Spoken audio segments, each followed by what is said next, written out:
Hello everyone, myself Purushotham, working as Assistant Professor in Department of Computer Science and Engineering, MLR. In this session, I am going to discuss about methods concept. So, this is the overview of this session. So, first I will discuss what is a method, next the syntax of the method, next naming convention of the method, and last I will explain some sample examples of the methods. Okay, so let's get started today's session. So first, what is a method? So a method is a collection of statements that perform some specific task or operation and it return the result. Means a method is nothing but it is a collection of statement which is used to perform some operation or some task. So after performing operation at end it return the result. The main advantage of using methods is the code reusability. Okay, so suppose if you want to use the code repeatedly, in such cases we need to use the methods concept. So suppose if you take an example, like suppose I have a method like public void, suppose insert method. Assume I am performing some database operations and I want to insert some data, some records. So here I want to call this method. Okay, so here assume this method is having some 50 lines of code, LOC, 50 lines of code. So for every record we need to call this 50 lines of code. Okay, so if you want to insert 100 records, so 100 into 5, so almost 5000 lines of code we need to write. So if you write 5000 lines of code, so your code readability goes down. So we need to use the methods concept here. So whenever you require insert method, whenever you want to perform insert operation, so simply if you call this insert method, so automatically this is 50 lines of code, automatically it will invoke. So no need to call this code again and again. If you call, instead of writing this 50 lines of code, if you call this insert method at once, so automatically, so this 50 lines of code will be called. So that is the main advantage of using what method is a code reusability here. So next point, the method can be identified the parenthesis. So if any method or if any name which associated with the parenthesis, simply that is a method. Okay. In C programming, in functional programming approach, we will call it as a function, and in object oriented programming we will call it as a method, but both the function and method both are same. So if any name is associated with a parenthesis, then it is called a method. So suppose I have a method, a sample method, sample, and it is a name which is associated with a parenthesis, then it becomes a method. So how to identify a method means, if parenthesis there means simply it is a method only. Suppose if you take an example, here I have a method, so public void and method. Now you can see here this is the method name and here you can see the parenthesis. So parenthesis there means it is a method only, and a method is having a method body, and if you want to represent the block of statements, so compulsory we need to use open brace and closure brace. So in method definition, so compulsory we need to use the method body. So every method must be declared within the class. So compulsory the method must be declared within the class. As we know that as per the class definition, what the class definition means? A class is a collection of the data members and member functions. Okay, means compulsory if you want to write anything in object oriented programming, that must be part of the class only. Suppose I have a class, the class A. So if you want to define anything inside a class, that must be part of the class only. Okay, so suppose if you are working with the methods, compulsory methods must be declared in the class. So suppose if you are working with the variables must be declared within the class only. So here also every method must be declared within the class only. Suppose if you are declaring the method outside of the class, so it is illegal. So if you are declaring a method outside of the method, it will throw compile time error. It is not allowed. So compulsory method must be part inside a class only. So whatever the methods you want to declare, so that method must be called inside a class only. Okay, method declaration or a method calling also must be within the class only. Java provides some predefined methods. So actually methods can be divided into two types. One is the predefined methods and as well as user defined methods. So Java provides some predefined methods. We have what different types of predefined methods are available. So suppose if you take an example, length method, next line method, okay, we have some different methods are available, different predefined methods are available in Java. So but also you can also create your own method. So suppose if you are not satisfied with the predefined methods, and you can also create your own methods. So that is what user defined methods. Okay, so how to create user defined methods, now we'll see. So if you want to create your own methods, so what we need to do means, so first of all we need to follow the syntax. So first modifier we need to define, then after the return type and the name of the method and parameter list. So here we need to define the method body here. So here whatever the logic you want. So coming to syntax of the method, if you want to define your own method, we need to follow the syntax. First of all, we need to declare the modifier, then after the return type, name of the method and parameter list. And this is the method body. So the method body must be declared within the open brace and the closed brace within the block. Okay, so whatever the business logic you want to write, you need to write inside a method body. So here what is a modifier, what is the return type, what is the name of the method, the parameter list, now we'll see. So coming to the modifier can be anything. So the modifier is optional here. Okay, so if you want you can use a modifier, or if you want you can ignore the modifier. The modifier can be anything. So it may be access modifiers like public, private, protected, or default. If you are not writing anything, that becomes what, a default. So I will write the default like this, the default. So apart from the access modifiers, we have some modifiers also, modifier concepts also there, like suppose final, it may be final, it may be static, it may be synchronized, it may be strict SP. Okay, so these are some modifiers. So you can use any of the modifiers here, or you can use a combination of any modifiers. So anyhow, this modifier concept is optional. If you want, you can use the modifier, or you can ignore the modifier here. So modifier is optional here. Modifier is optional. Next, so return type. The return type we need to mention. The return type is a mandatory here. It is a mandatory. So return type means, as I mentioned, every method, the method as per the method definition, every method is used to perform some operation. So after performing some operation, the method must be return the result. So at the end it return the result. So that result it must be hold. So how it will hold means, here we need to mention the return type.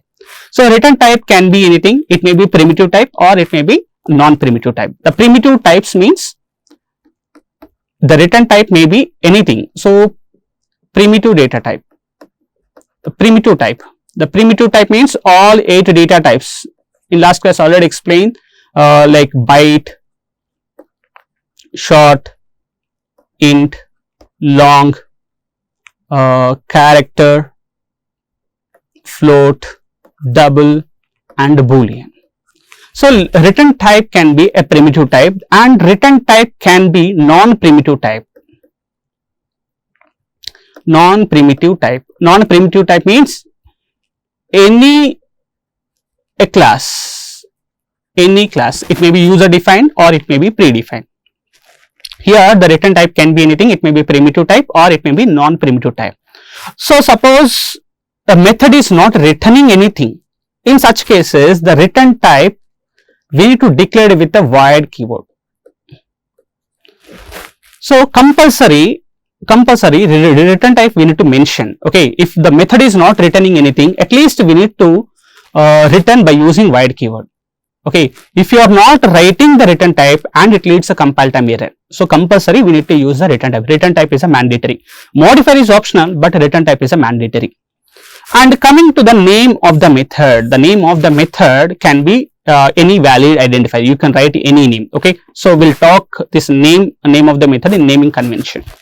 So name of the method, just now I explained, the name of the method is a small case. If multiple words, it must be camel case. Okay. So this part I will explain. I will explain the next slide, means naming convention of the method I will talk. Next, the parameter list. The parameter list, you can pass any number of parameters. Okay. And the parameter list also optional. Parameter list also optional. If you want, you can pass arguments, or if you want, you can ignore the arguments. Okay. So it depends on your requirement. If you want, you can pass, or if you want, you can ignore. So any number of parameters you can pass, and there is no restriction at all. And if you want to pass the multiple parameters, and every parameter must be separated with a comma. So if you want to pass any number of parameters, and that must be separated with a comma. Coming to the method body, as I mentioned, if you want to perform any operation inside a method, and that business logic we need to define inside a method. So the logic we need to define the method body within the open brace and closed brace. And coming to the return keyword, the return keyword we need to use inside a method body. Okay. So here, using return keyword, we can return the value. Okay. So final result of the method. So as we know that the method is used to perform some operation. After performing some operation, the method should return the result. Okay. So when it will return the result means after performing operation, at the end, every method will return the result. Okay. So with the same return type. Okay. So here the method in return type we mentioned, suppose integer data type, the method final output will be integer only. Suppose if you are mentioned float type, the method final output is a float type. Okay. Means whatever the return type you are using, so same result it will give. Okay. That is the meaning of this one. And usage of return is optional here. Usage of return is optional, and the return keyword must be the last statement in method body. Okay. So suppose I have a method, add method, and add method is used to perform some operation. After performing some operation, so suppose this add is returning integer value.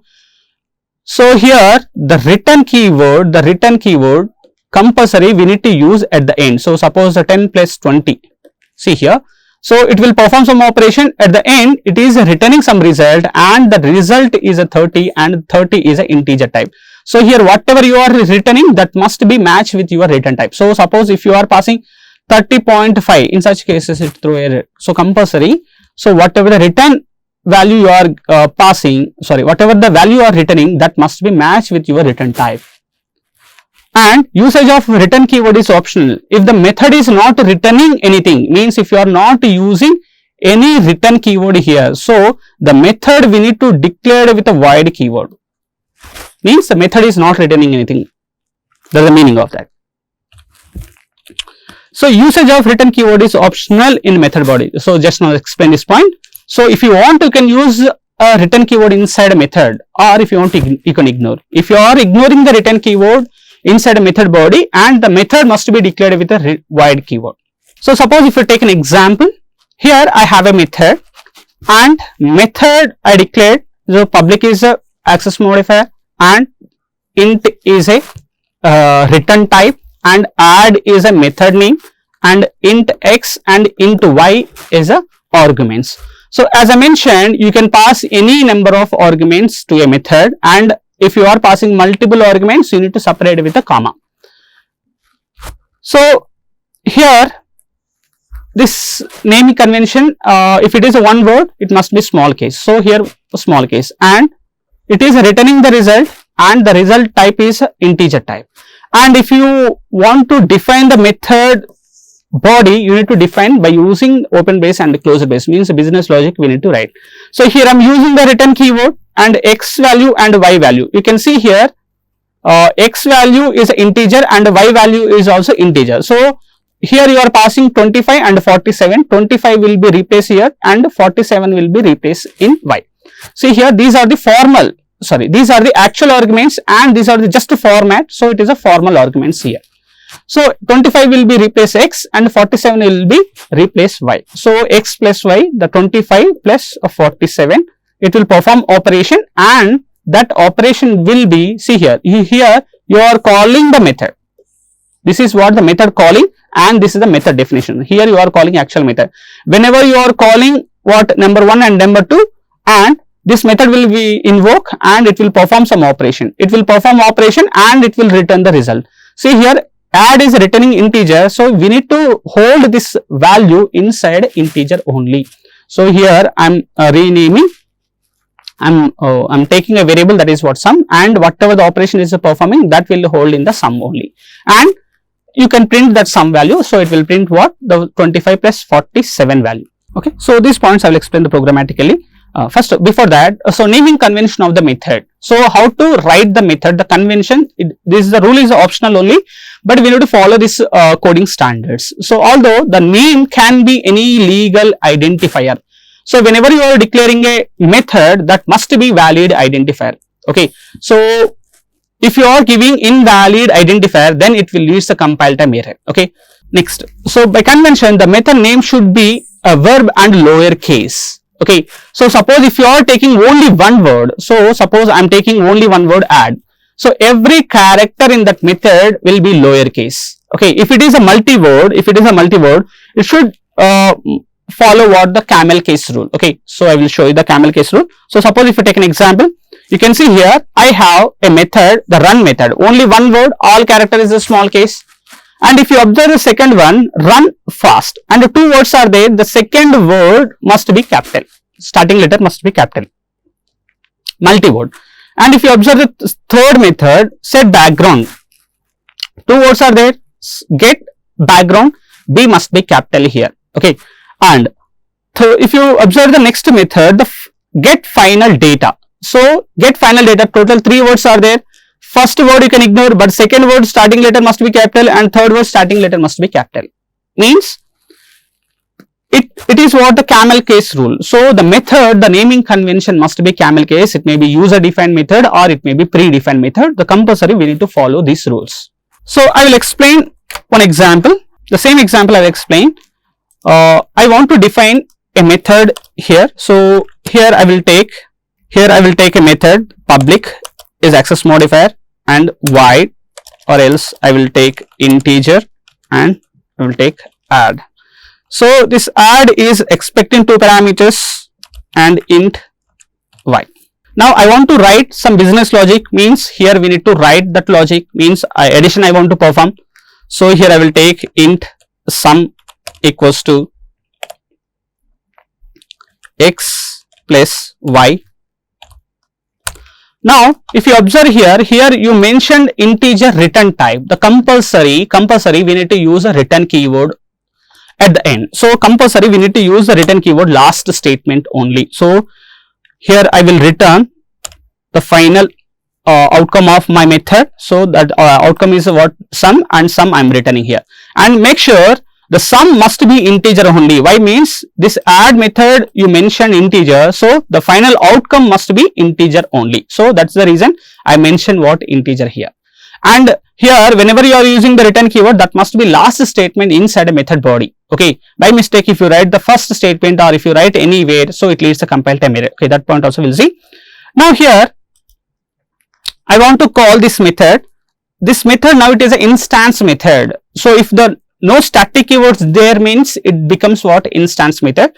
So here if you want to call this method inside a main method, so in such cases you need to create object. Why? Means as we know that all instance members, it may be instance variable, it may be instance method, it may be instance block. So any instance member will be get initialized after object creation only. So compulsory you need to create object. So here I am creating object. So a equals to new addition. Now I want to call this method a dot add. I am calling. So here I am passing actual values like 100 and 200.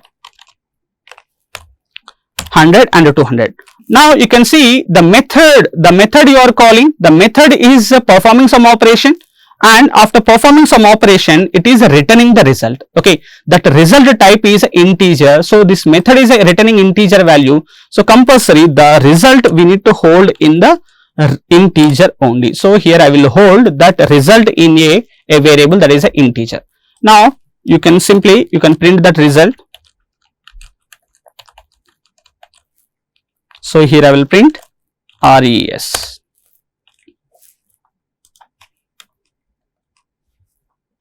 Now if you run,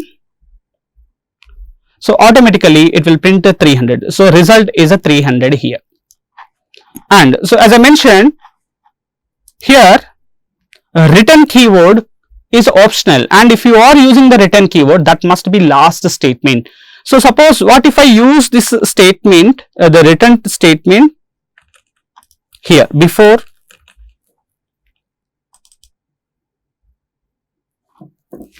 okay, so suppose if I use, suppose 10, I am returning the only 10, but after this return statement I have a some expression is there. So in such cases it will throw compile time error. Why? Means the usage of return keyword must be last statement. So here this is returning the value, and the next statement is an unreachable statement. Okay, so all unreachable statements in Java leads a compile time error. So here it will throw compile time error. So here what is the rule? Means the return keyword, the compulsory we need to use last only, and the usage of return is optional only. Okay, now here if you write like this, now it is okay, fine. Now I don't want to use a return keyword, then what is the way? Means here if you don't want to use a return keyword, means the method is not returning any value. In such cases you need to declare your method with a void keyword. Okay, I declared a method with a void keyword here. Now so simply you need to print the result here itself. So here I will print the result,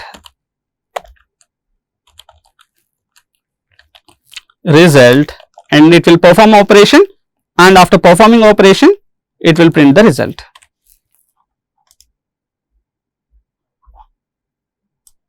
Or else simply sum I will call. Now here, now the method is not returning anything, so you don't need to hold in any variable. So simply if you call the method, so automatically it will print the value. Now you can see here, here you are calling the method. Now whenever you are calling the method, these two lines of code will be called, and the two lines of code means it will perform the 10 operation, means addition operation 10 and 20, and the 20 will be printed here. Okay, so no need to hold this value in any variable. Why? Means this method is not returning anything. Here you are using void keyword. So if you are using void keyword, no need to hold your method in any variable. Okay, so simply you can call the method. So if you call the method, so automatically it will print the result. Okay, so that's about the methods, guys. So thank you.